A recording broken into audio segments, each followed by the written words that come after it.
మరి కెమెరా మీదకి వచ్చిన తర్వాత సిచ్యువేషన్ ఏంటి, ఆన్ లొకేషన్ సిచ్యువేషన్ ఏంటి, చేసారా బానే? అప్పుడు చేయించుకోవాల్సి వచ్చిందా, మంచిగా చేసింది?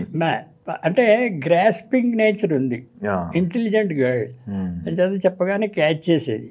ఇంకా తెలుగు అంటారే పదిసార్లు వాగితే చెప్పేసేది.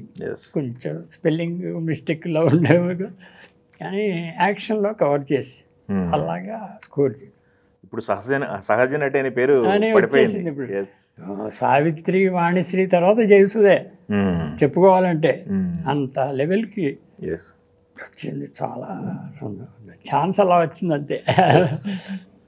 అలాగే ఈ చంద్రమోహన్ క్యారెక్టర్ కూడా, చంద్రమోహన్ గారు మురళీమోహన్ గారు కదా, ఇద్దరు కదా? ఇద్దరు. అంటే చంద్రమోహన్ మెయిన్ క్యారెక్టర్ చెప్పాలంటే. అతను ఏంటంటే ఒక 6 ఏళ్ళ వరకు హీరోలా కనిపిస్తాడు, మంచి వాడు, ప్రేమిస్తున్నాడు అనుకుంటాం. 6వ రీల్ తర్వాత వాడి నేచర్ బయటపడుతుంది. వాడు పింపుగాడు, వాడు విలన్, బ్రాండెడ్ విలన్, దీన్ని మోసం చేస్తాడు ఈ అమ్మాయిని అనేది అక్కడి నుంచి చివరి వరకు విలన్గా యాక్ట్ చేయాలి. ఫస్ట్ 6 రీల్స్లో అది రివీల్ అవ్వకుండా హీరోగా ఉండాలి. ఈ రెండింటికి అతను ఉంటాడని బాగా చేయగలనని నా ఉద్దేశం. చంద్రమోహన్ నేను కలిసి గవర్నమెంట్ ఆర్ట్స్ కాలేజీలో హాస్టల్లో ఉండేవాడు. అవునా? ఇద్దరు నాటకాలు వేసాం. నేను లేడీ క్యారెక్టర్ కూడా వేసేవాడిని. హాస్టల్లో నాటకాలు కానీ కాలేజీలో నాటకాలకి ఇద్దరం కలిసి యాక్ట్ చేసాం. బాగా ఫ్రెండ్షిప్ ఉంది. ఇక్కడికి వచ్చిన తర్వాత రంగుల రాట్నంలో హీరో అయ్యాడు. తర్వాత నేను ఇండస్ట్రీకి వచ్చి ఇలా డైరెక్టర్ని అవ్వడం, అక్కడ కలుసుకోవడం మళ్ళీ జరిగింది. చంద్రమోహన్ ఫ్రెండ్ కాబట్టి ఇలా ఉంది, క్యారెక్టర్ నువ్వు చేయాలి అని కథ అంతా చెప్తే ఏంటి విలన్ వేషం అది, నేనేమో హీరో అవ్వాలని ట్రై చేస్తుంటే నువ్వు విలన్ అంటావు నన్ను అని కోపడ్డాడు వాడికి. అంటే నాకు యాక్సెప్టబుల్ కాదా వేషం, నా లైన్కి ఎదురు నువ్వు ఎలా చెప్తున్నావు, నాకు ఇది ఏమని సజెస్ట్ చేస్తున్నావు, ఫ్రెండ్ అయ్యి ఉండే అన్నాడు. ఒక్కటి విషయం గుర్తుంచుకో, యాక్టర్కి విలన్ హీరో అనే తేడా ఉండదు. నేను లేడీ క్యారెక్టర్స్ ఎందుకు వేసాను, ఏదో ఒకటి యాక్టింగ్. అలాగా నువ్వు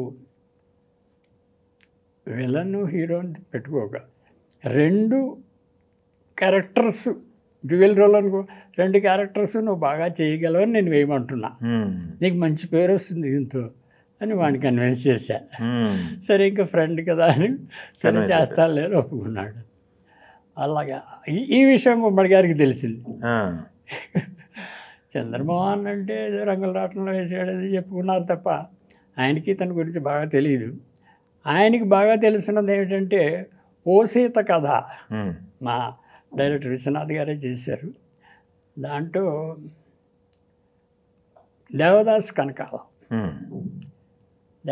కనకాల మంచి పేరు వచ్చింది. దాంట్లో బెస్ట్ యాక్టర్, అలాంటి యాక్టర్ లేడు అసలు ఇండస్ట్రీలో, అన్నంత పేరు వచ్చింది ఆ సినిమాకి. అలాంటి వాడిని పెట్టుకుంటే మీకు మీ సినిమాకి మంచిదండి, అక్కడ స్కోర్ చేశాడు, యాక్టర్గా ప్రూవ్ అయ్యాడు వాడిని వేస్తే బాగుంటుంది ఈ క్యారెక్టర్కి మీరు అన్నాడు. చంద్రమోహన్ గారు వద్దు, దేవదాస్ కనకాల పెట్టమన్నారు. అంటే నాకు సార్ దేవదాస్ కనకాల నాకు తెలుసు. అదే విశ్వనాథ్ గారి డైరెక్షన్లో కాలం మారింది సినిమాలో ఒక్క సీను వేషం వేయించాను నేను దేవదాస్ చేత, నేనే రిహార్స్ చేసి చేయించాను. బాగా యాక్ట్ చేశాడు, మంచి యాక్టర్ అతను కూడా, కాదని అనలో. కాకపోతే నా సబ్జెక్టు దృష్టిలో పెట్టుకుని మీరు చెప్పండి. 6 ఏళ్ళ వరకు హీరోలా కనిపించాలి. వీడు ఎప్పుడైతే దేవదాస్ ఫస్ట్ సీన్లో కనిపించాడో వీడు విలన్ రా అంటారు. మొదటి సీన్లోనే ఫెయిల్ అయిపోతుంది ఆ సబ్జెక్ట్ అంతా. 6 ఏళ్ళ వరకు ఎలా మేనేజ్ చేయగలమండి? అదే కదా మరి. అంచేత దేవదాస్ ఈజ్ అన్ఫిట్ సార్ నా క్యారెక్టర్కి, నా సినిమాకి అన్నాను. అంటే ఆయన అదిరిపోయాడు. అమ్మో మీరు బాగా నాతో ఆర్గ్యూ చేస్తున్నారు, ఓకే పోనీ అతన్ని పెట్టుకోండి అని ఓకే. Very good.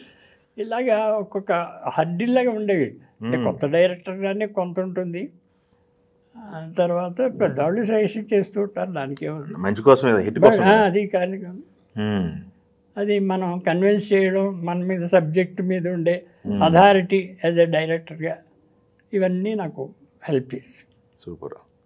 అలాగే మురళీమోహన్ క్యారెక్టర్, మురళీమోహన్ నెక్స్ట్ మురళీమోహన్నే. అవును, యాక్చువల్ హీరో ఇతనే అవుతాడు, అతను వెళ్ళను కాబట్టి ఇతను హీరో. అవును. సో ఇతను ఒకసారి మా ఆఫీస్కి వచ్చాడు, ఆల్బమ్ తీసుకొచ్చి, సరే నేను వేషాల కోసం ట్రై చేస్తానండి. అతను ఒకటి వేసాడు కానీ పెద్ద హీరో వేయలేదు. వేసాడు, ఆల్బమ్ చూస్తే బాగానే ఉంది, ఫోటో బాగానే ఉన్నాడు, ఫోటోజెనిక్గా.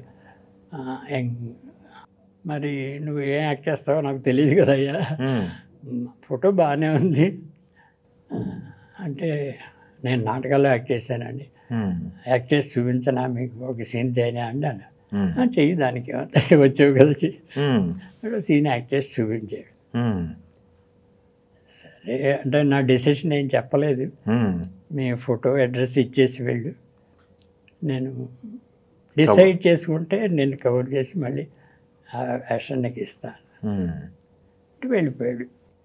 నేను నేను ట్రై చేశాను, కొంత టైం అయిందో, మొత్తం మీద డిసైడ్ చేసుకున్నాను ఇతనికి ఇద్దాం పోనీ, బాగానే ఉన్నాడు కదా, సెకండరీ క్యారెక్టర్ కదా ఇది, మెయిన్ వార్డ్ కదా అనుకున్నట్టుగా ఇతన్ని మళ్ళీ పిలిపించి, ఇలాగా జయసుధని మ్యారేజ్ చేసుకునే క్యారెక్టర్ అనేది నేను ఇస్తున్నాను నీకు అన్నాడు. అమ్మా చాలా సంతోషపడ్డాడు, హీరోయిన్ మ్యారేజ్ చేసుకుంటే హీరోయే కదా అని చదువు నాకు మంచి ఆన్సర్ ఇచ్చారండి పాపం చేయాలి. ఓకే, ఇలాగా ఆర్టిస్టుల సెలక్షన్ చాలా ఇబ్బందికరమైంది అసలు. ఏమండి ఫారెన్లో ఈ క్యారెక్టర్స్కి ఏ ఆర్టిస్ట్ని వేయాలని డిసైడ్ చేయడానికి ఒక డైరెక్టర్ ఉంటాడట.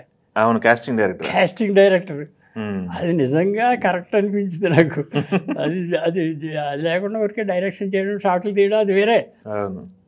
సో క్యారెక్టరైజేషన్ ఇప్పుడు అంత లేదనుకోండి, హీరోలు బట్టి కథలు రాస్తున్న రోజులు ఇవన్నీ వదిలేస్తే అసలు సిస్టమేటిక్గా అలా ఉండాలి అని అనిపిస్తున్నారు. సూపర్. అలాగే ఇంకొక అమ్మాయి క్యారెక్టర్ ఒకటి ఉంది, ఈ జయసుధ సిస్టర్. అది సెకండరీ ఎవరన్నా వేయించలే అని అనుకున్నాను. విఠలాచారి గారి పిక్చర్లో ఎవరో అమ్మాయి బాగా చేస్తుందంటే, అమ్మాయి ఏదో రష్ అది చూశాను స్టిల్లో, అమ్మాయిని వేసేద్దాం, తెలుగు అమ్మాయి బాగా మాట్లాడుతుంది తెలుగు అంటే ఆ అమ్మాయిని వేసాం. ఇలాగా క్యారెక్టర్స్ అన్నీ ఫిక్స్ అయ్యాయి. సరే వాళ్ళు Ramalinga, Girija senior actors, comedy track అన్నీ ఫిక్స్ అయిన తర్వాత షూటింగ్ మొదలెట్టాం. ఒక 6 ఏళ్ళ వరకు చేసాం. ఇలాగే చేసిన తర్వాత కొంచెం ఓ సెట్ అయిన తర్వాత, పెద్ద సెట్ వాహిని స్టూడియోలో షూటింగ్ అయిన తర్వాత కొంచెం రషెస్ అన్నీ చూసుకున్నాం. బాగుంది, అప్ టు డేట్గా, ఎక్కడ మనకి మిస్టేక్స్ ఏం చేయలేదు మా. అదే కొంచెం ఫైనాన్స్ ఇంకా ఎవరినైనా అప్పటికి కొంచెం ఫైనాన్స్ అరేంజ్ చేసుకోవాల్సిన పొజిషన్ వచ్చింది. ఆ టైంలో అన్ని కోయిన్సిడెన్స్ చూడండి, కాకినాడ శ్రీదేవి థియేటర్ ప్రొపరేటర్ ఒక ఆయన వచ్చాడండి, ఆఫీస్కి వచ్చాడు. సార్ ఇలాగా నాకు థియేటర్ ఉందండి కాకినాడలో, నేను ఒక సినిమా ఈస్ట్ గోదావరి జిల్లా కొనాలని సరదా నాకు వచ్చానండి, మీ సినిమా చూపిస్తే మీ జిల్లా కొంటానండి. అప్పటికి అసలు సినిమా ఏరియాలో బిజినెస్ లేదు యాక్చువల్గా. ఓకే, బట్ అతని ఇంట్రెస్ట్ అది, వాళ్ళ థియేటర్లో తనకున్న సినిమా ఆడించుకోవాలి. అయ్యా ఇప్పుడు 6 ఏళ్ళే అయింది ఇది, నేను కొత్త డైరెక్టర్ని, అమ్మాయి కొత్త హీరోయిన్, అంత కొత్త బ్యాచ్ ఇది, 6 ఏళ్ళు చూసి నువ్వు కొత్త, 6 ఏళ్ళు చూసి కొనేస్తానని ఎలా అనగలవు, సినిమా అంతా అయిన తర్వాత చూడు అప్పుడు కొనుక్కుందిగా వెళ్ళిపోను అని అంటే, లేదు సార్ చూస్తానండి, 6 ఏళ్ళు అయితే నేను థియేటర్లో చాలా సినిమాలు చూస్తూ ఉంటాను కదా, ఐ కెన్ జడ్జి ఫిలిమ్స్ అన్నట్టుగా మాట్లాడాడు. సరే పోనీ చూడండి పాపం అని సింపతైజ్గా చూపించా. చూపిస్తే సార్ ఈ పిక్చర్ హిట్ అవుతుంది సార్, నా నాలెడ్జ్ ప్రకారం ఈ పిక్చర్ హిట్ అవుతుందండి, నేను ఒక్క జిల్లా కొనాలని వచ్చాను, ఇప్పుడు 7 జిల్లాలు కోస్తా జిల్లాలు అన్నీ తీసేసుకుంటాను నేను. Very good. అస్సలు నా థ్రిల్ అయిపోయాను. మ్మ్. 7 జిల్లాలకి ఎంత అవుతుందో చెప్పండి, ఇది ఇచ్చేస్తానన్నాడు. నువ్వు 7 జిల్లాలు కొంటావు సరే, నీకు ఉన్నది ఒకటే థియేటరు, మిగిలినవన్నీ థియేటర్స్ ఎక్కడి నుంచి తెస్తావు, మ్మ్. మంచి థియేటర్ దొరకకపోతే నా సినిమా ఫెయిల్ అవుతుంది అని అంటే, సార్ మీకు ఆ డౌట్ వద్దండి, నేను తారక రామ వాళ్ళకి డిస్ట్రిబ్యూషన్ ఇచ్చేస్తాను ఓహో.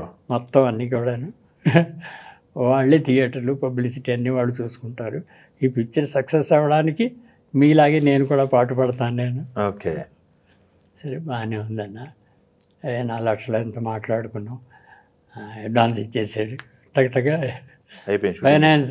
ఫైనాన్స్ కంటే అప్పు తెచ్చుకునే కంటే బయర్ వచ్చాడు కదా, Buyer వచ్చాడు కదా. దాంతో రిలీజ్ అయిన తర్వాత పెద్ద హిట్ అయింది కదా, మంచి హిట్ అయింది కదా. చాలా హిట్.